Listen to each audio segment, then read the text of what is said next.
So,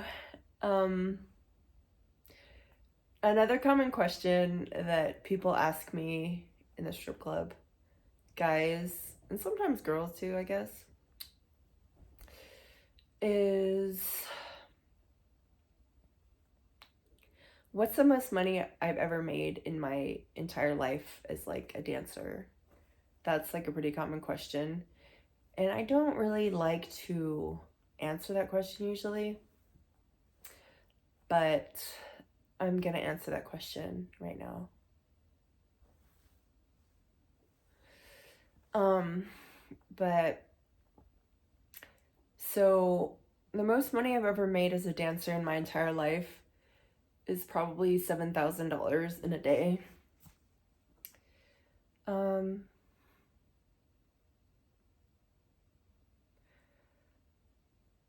I feel kind of let down by that number because like I know girls who've made like 10 grand in a night or like 30 grand in a night. Or there's one girl who I know who made like $200,000 in a night, one night. I was like, wow. Or she got it like from one guy, $200,000. Like, I want that. I feel like I deserve it. So, um, yeah, so 7 grand to me is like, I guess. I mean, it's nice. I'm not gonna say like it's not bad to make 7 grand in a night, I guess. I mean, it's happened to me more than one night in my life, but I guess it's just I just want to be like one of those girls who make like 30 grand in a night. I mean, everybody wants that, in the industry, so. But it's not always like that. Like, I do have bad nights. Also, like, one night I made like $10. I was like, oh Lord. Um, and there's some nights where you don't even make your house fee back, so. But it's been a while since I haven't made my house fee back, at least. So, for those of you who don't know what a house fee is, dancers, when we go into work, we pay a fee to work because we're independent contractors, which means that we are the business and like we as human beings, we're the business and we own ourselves. And so we're renting the building to provide our business. So that's how the strip club industry works. So we pay a fee to work every time we work. And yeah, sometimes I haven't made my house fee back, but I mean, I feel like that happens to a lot of people. But luckily, it hasn't happened to me anytime recently. So I guess that's a good thing. But like one time, I made like $10 kind of recently, or I just barely made my fucking house fee back. Like I made like, because I don't count like my house fee as profit because I paid like what, 50 $50 to work. I usually don't I try to go in only when I pay like 50-ish because I don't like to pay like 80 to 90 just because I know that the industry is so saturated in Vegas. Like for one, the industry is very saturated in Vegas. There's a lot of dancers. And also it's like it's hard to tell what kind of customers are going to be there, if they're going to be spenders or if they're just going to be what I call strip club bums who just like look and don't spend money on dancers, but then spend like hundreds of dollars on alcohol a night just to stare at us. But so yeah. And I guess I'll tell you of two of the nights where I made 7 grand. So one time it was a private party in a different state. And no, I did not have sex because that's not actually what I do. And actually, a lot of dancers don't provide, a lot of dancers aren't full service sex workers. Um, a lot of dancers are not sex workers. I mean, they're not full service sex workers. And like, I don't care if other girls do that at all. Like, I've been in clubs that were definitely, there were some girls definitely doing full service in the club. Like, even in Guam, like in Guam, Vegas is actually one of the more tame places that I've worked at. Like, I've worked in some fucking crazy fucking places before as a traveling dancer. Um, but the way I see it is as long as I don't have to do anything I don't want to do, then I don't mind working there. Uh, so yeah, one was for a private party, and another time I made like 7,000. This was like pre-COVID. Whew, it's getting a little chilly in here. So this was pre-COVID, and I was at Crazy Horse 3,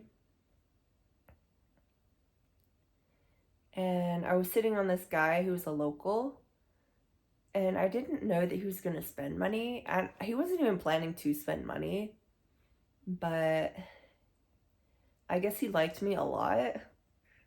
I was actually sitting on him because I was cold, and I was using him for body heat.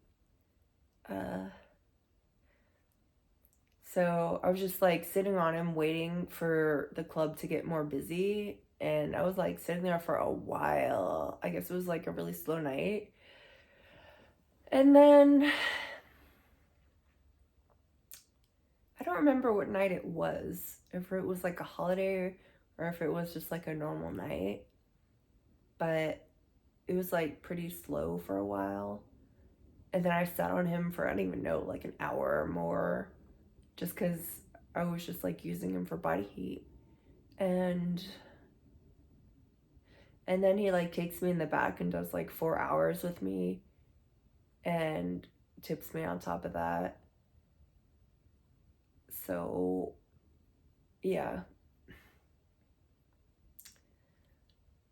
And like by the third hour, so he was actually really cool and I had a lot of fun with him. And he was like a really sweet guy, and I actually did get like emotionally attached to him because he was so kind. And I don't know. I mean, yeah. Usually when I work, like I do build a little bit of a relationship with the people I spend time with because I spend like so much time with them.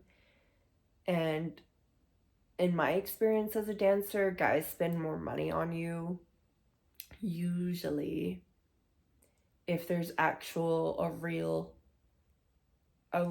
connection of some sort. So I guess I had like a real connection with him. And so then by the third hour we went and we were like, well, we were already like pretty intoxicated. Obviously. Um, but we were having so much fun, and then he was like, "Oh, why don't you invite one of your friends to come into the VIP with us?" And I was like, "Okay." And so then I pulled this girl who I was friendly with, and she really did not like read the room, or we were like on a totally different vibe than her. So we only did 1 hour with her, and I thought she was kind of rude, but I didn't really know her that well. I just was like friendly with her. So I feel like it's like really important as a dancer to be able to like read the room if somebody pulls you in on a room. But she was kind of boring, and she was like a little rude in a way that she was like after the hour, she was like, "You're welcome." And she told me, "You're welcome." And I'm just like, "What?" I literally just pulled you in on money and you're telling me you're welcome. So, yeah, I guess that's why I usually like to work alone. Like, I will work with a friend sometimes but usually I do work alone. Um, and I feel like it's easier to build, for me anyway, that's how I work. It's easier to build like a more intimate relationship with your clients if you work alone. But I also don't mind working with somebody else sometimes if we're on the same vibe. Uh, but like if somebody pulls me in on money, like I also don't mind like tipping them out, because dancers, we tip hosts out for pulling us in on money. So why not tip a dancer? But like I don't always do that if they don't want me to, or I will if they want me to. Like I don't mind. But it's like sometimes if I help like my friends or people I'm close to, I don't really care to get 20%, but it's like if they want to, I'm not gonna be like no.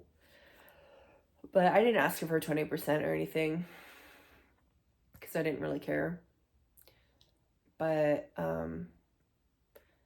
yeah, so we did 4 hours in the VIP in the champagne room, and then he tipped me on top of that. And then by that time that I got out, it was like really late. And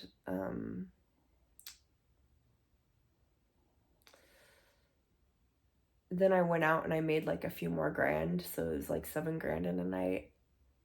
Because I still had energy and there was like people there. So I was like, well, I'm going to keep trying since like I'm in a good mood. So let's just keep going until I can't go anymore. So I made 7 grand that night, but that's it. Like I've never had a 10 grand night, sadly, or a 30 grand night, or 100 grand night.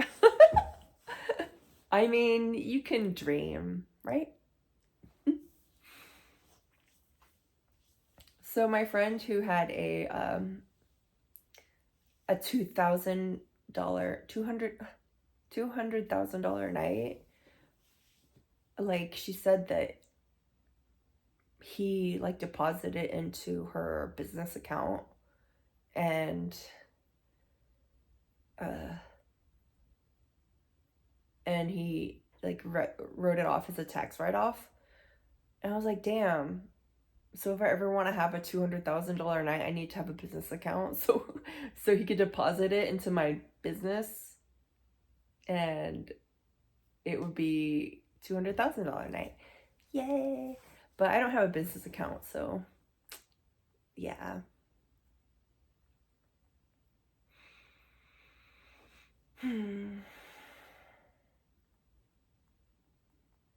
That's kind of cool though. I'm happy for her. But I'm just like, damn, what did you do with all that money, girl? I mean, I know what I would do with it. Like, if I had $200,000, I would pay off this house and then invest the rest. That's what I would do with it. Or I'd pay, like, off a good lump sum of this house and then invest the rest. And then just keep making more money. Yep. If I had, like, $200,000. Or if I had a $200,000 night, that's what I would do. But you can always dream. There was actually this girl who I asked her like what the most she made, and she said it wasn't that much. But she was like, I'm never gonna be one of those girls who has like a $10,000 night. And I'm just like, why not? It's like you're never going to have a $10,000 night or up if you think like that, you know? It's like thinking like it'll never happen to me. So I just feel like you should always stay positive, because you literally never know what you're gonna run into. And I feel like people should remember that you are the sperm. And what I mean when I say with that is like, you're the one sperm that out of 100 billion or however many sperm are in your, your dad's cum. You're the sperm that beat all of that 100 billion or whatever, how many sperm are in a cum shot. So it's like, why could it not happen to you? That's just the way I look at life, is because it's always better to stay hopeful and stay positive than just be negative, in my opinion. So yeah, that's the most I've ever made in a night. And hopefully I will beat that number one day. So in my opinion, I'm competing against myself. Because I want to beat the $7,000 night. And I want to make it a $30,000, or at least a $50,000 night. Yay! Alright, I'll talk to you later. Bye! Don't forget to like the video.